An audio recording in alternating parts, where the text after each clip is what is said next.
Real जावा गुरु में सभी लोग का स्वागत है। आज हम आप लोगों के लिए सी प्रोग्रामिंग लैंग्वेज में एमसीक्यू क्वेश्चंस एंड आंसर दोनों लेकर आए हुए हैं, जिसमें से आप लोग सीखेंगे। इस लेक्चर में आप लोग को 20 एमसीक्यू की क्वेश्चन सीखेंगे। नेक्स्ट लेक्चर में आप लोग 20, ऐसे ही आपका कंटिन्यू चलता जाएगा। 1000 एमसीक्यू क्वेश्चन का हम लेक्चर बनाने वाले हैं और एक प्ले लिस्ट आप लोग के लिए बनाएंगे। ठीक, तो सबसे पहला क्वेश्चन होता है, why is the fathers of C language. C language के फादर्स कौन से होते हैं? तो जैसे कि स्टीव जॉब्स नहीं होते हैं, जेम्स कॉस्लिक जावा के फादर्स होते हैं, लेकिन डेनिस रिची किसके हैं? आपके सी प्रोग्रामिंग लैंग्वेज के जो फादर होते हैं डेनिस रिची होते हैं। Which of the following is not the valid C variables name. ठीक, वेरिएबल नेम को नहीं वैलिड होता है, कौन से इसमें है? जैसे कि नंबर्स आपका वैलिड है, रेट आपका वैलिड है, variable at the rate underscore count ये भी आपका वैलिड है। तो ये आपका डॉलर, कभी भी सी प्रोग्रामिंग लैंग्वेज में डॉलर से वेरिएबल को नहीं डिफाइन किया जाता है। तो ये आपका आंसर आपका सही होगा। ठीक है, अब आपका थर्ड क्वेश्चन है, all keyword in C are in. C programming language जो सभी कीवर्ड्स होते हैं कि किस में होते हैं? लोअर केस में होते हैं या अपर केस में होते हैं या कैमल केस लेटर में होते हैं? तो सी प्रोग्रामिंग लैंग्वेज जो सभी कीवर्ड्स होते हैं वो आपके लोअर केस में होते हैं। तो ये आपका फर्स्ट वाला आंसर आपका सही होगा।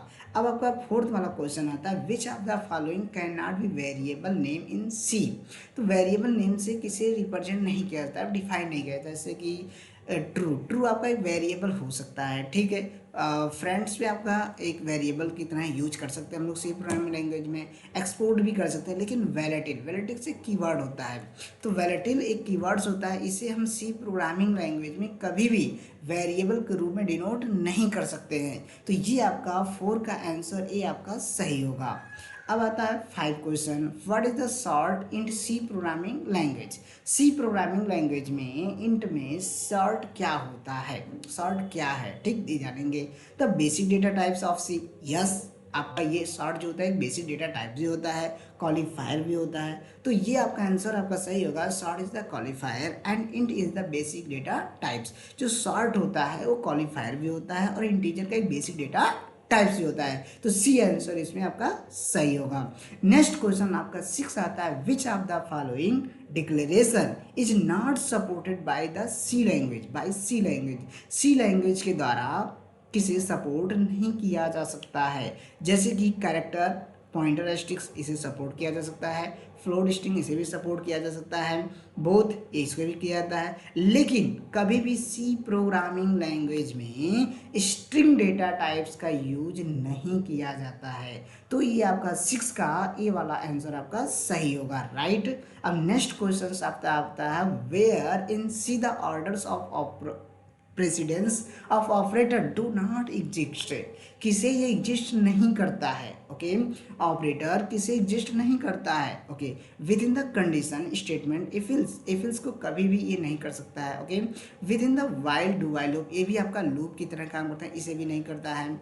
अब द माइक्रो डिफिनेशन, इसे भी नहीं करता है। नॉन ऑफ द मेंटेनेंस, ये आपका आंसर आपका सही होगा। ठीक है, क्योंकि इसमें से कोई भी ऐसा नहीं है जो ऑपरेटर को एग्जिस्ट करता हो। ठीक है, तो नॉन ऑफ द मेंटेनेंस इसमें से कोई नहीं है। ओके, अब बात करते हैं। अब नेक्स्ट क्वेश्चन हमारा आता है, what is the example of iteration. Iteration क्या होता है? किसी भी स्टेटमेंट को लगातार रिपीट करने के लिए हम स्टेटमेंट का यूज करते हैं, इटरेशन का यूज करते हैं। देखो, फॉर लूप क्या होता है? स्टेटमेंट को रिपीट करने के लिए यूज होता है। वाइल लूप भी स्टेटमेंट को रिपीट करता है, डू वाइल लूप भी स्टेटमेंट को रिपीट करता है। तो इसमें से आपका आंसर सही होगा डी वाला, क्योंकि इसमें से सभी स्टेटमेंट को रिपीट करते हैं। ओके, अब बात करते हैं, function in C language are always. तो इसमें से कौन से फंक्शन ऐसे होते हैं जो सी लैंग्वेज में ऑलवेज सभी के लिए होते हैं? ठीक है, तो आपके इंटरनल कभी नहीं हो सकता है। ठीक, एक्सटर्नल होता है जो सभी फंक्शन के लिए यूज, मतलब सभी फंक्शन इसको यूज कर सकते हैं। एक्सटर्नल जो फंक्शन के बाहर हो उसे कोई भी फंक्शन यूज कर सकता है। एक्सटर्नल वेरिएबल हो या एक्सटर्नल कोई भी डेटा हो तो उसे हम कोई भी फंक्शन यूज कर सकता है। Okay, which are the following is not accept in C. तो सी किसे एक्सेप्ट नहीं करता है? जैसे कि स्टैटिक ए इसे सपोर्ट करता है, स्टैटिक इंट फंक्शन इंट इसे भी सपोर्ट करता है, स्टैटिक कभी नहीं करेगा। ये आपका सी आंसर आपका इसमें से सही होगा, क्योंकि स्टैटिक जो होता है अपने साथ स्टैटिक को कभी भी एक्सेप्ट नहीं कर सकता। तो सी आंसर आपका सही होगा। अब आपका 11 क्वेश्चन है, what is hash include studio dot h. तो hash include studio dot h है क्या? ये ठीक, सी में है क्या? तो ये आपका होता है प्री प्रोसेसर डायरेक्टिव होता है, ठीक है। तो ये आपका एक तरह से प्री प्रोसेसर डायरेक्टिव होता है, ये एक तरह से हेडर फाइल होता है, इसके अंदर कुछ फंक्शन स्टोर होते हैं। ओके, तो ये आपका 11 क्वेश्चंस का ये क्वेश्चंस आपका ट्रू होगा। अब आप लोग बताएंगे 12 क्वेश्चन में क्या होता है, C preprocessor can have compiler specific features. बताइए, कंपाइलर इस जो प्री प्रोसेसर होता है, ये कंपाइलर का एक फीचर्स होता है, हो सकता है। यस, ये आपका क्वेश्चन आपका सही है, ट्रू होगा।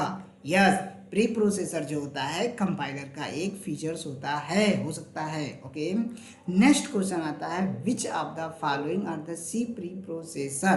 तो सी प्री प्रोसेसर को किस रूप में हमें डिफाइन करना होता है, जैसे कि हैज, जहाँ पे हैज लग गया है वो आपका प्री प्रोसेसर है। तो तीनों आपके सही हैं, तो यहाँ पे आपका डी आंसर आपका सही है, ऑल ऑफ द मेंटेनेंट, तीनों आपके सही हैं। ओके,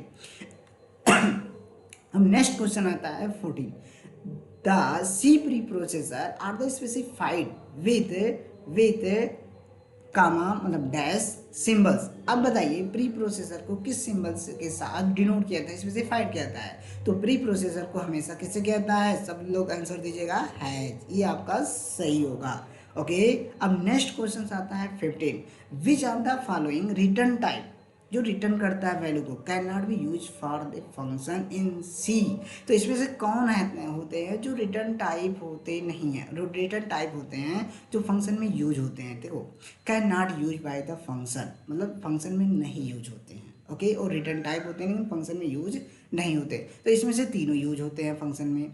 तो इसमें से आपका होगा कैरेक्टर, ये भी आपके वैल्यू को रिटर्न करता है, कैरेक्टर टाइप के वैल्यू को। ओके, अब स्ट्रक्ट, जो ये स्ट्रक्चर वैल्यू को कहने का, स्ट्रक्चर वैल्यू को ही रिटर्न करने में यूज होता है। वाइड ये नो रिटर्न टाइप होता है, किसी भी वैल्यू को रिटर्न नहीं करता है। ओके, तो इसमें होगा नन ऑफ द मेंटेनेंस, इसमें से कोई भी नहीं होगा। ओके, तो ये आपका आंसर आपका सही होगा 15 का डी।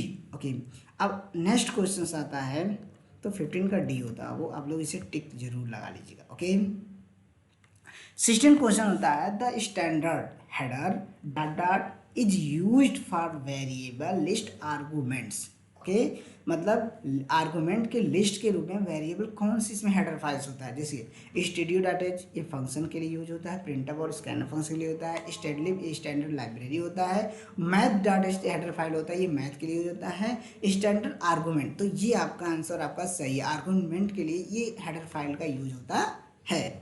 अब 70 क्वेश्चन आता है in C language file is of the which data types. तो सी लैंग्वेज में फाइल किस डेटा टाइप का होता है, तो इंटीजर तो होता नहीं है, फाइल कभी इंटीजर हो ही नहीं सकता है, कैरेक्टर भी नहीं हो सकता, तो स्ट्रक्ट डेटा टाइप है, क्योंकि जो फाइल है वो स्ट्रक्चर डेटा टाइप का है। ओके, तो इसलिए देखिए स्ट्रक्चर को हमेशा स्ट्रक्ट कीवर्ड से डिफाइन किया जाता है, तो फाइल जो होता है स्ट्रक्चर का ही डेटा टाइप होता है। ओके, अब नेक्स्ट क्वेश्चन आता है what is the size of. देखिए, साइज ऑफ कीवर्ड का जो यूज होता है ये वेरिएबल या डेटा टाइप्स के वेरिएबल्स की के स्पेस को बताता है, कितने स्पेस लेता है। तो यहाँ पे जो कैरेक्टर होता है वो हमेशा 1 बाइट स्पेस लेता है, तो इसमें से आपका सी आंसर आपका सही होगा, क्योंकि 1 बाइट स्पेस लेता है। कैरेक्टर डेटा टाइप्स का जो वेरिएबल होता है वो हमेशा 1 बाइट ही स्पेस लेता है। नेक्स्ट क्वेश्चन है which of the following is not a operator in C. किसे ऑपरेटर के रूप में नहीं डिनोट किया, जैसे कामा भी एक ऑपरेटर हो सकता है, साइज ऑफ एक ऑपरेटर होता है, ठीक है, ये मैक्सिमम मिनिमम के लिए यूज होता है, ये भी आपका ऑपरेटर होता है, तो नॉन ऑफ द मेंटेनेंस, इसमें से कोई भी नहीं होगा। ओके, नेक्स्ट क्वेश्चन आता है scanf function is a predefined function in dash header file. बताइए, जो स्कैनअप फंक्शन होता है किस फंक्शन में प्रीडिफाइंड होता है, किस में होता है, ये आपका होता है स्टूडियो डॉट एच।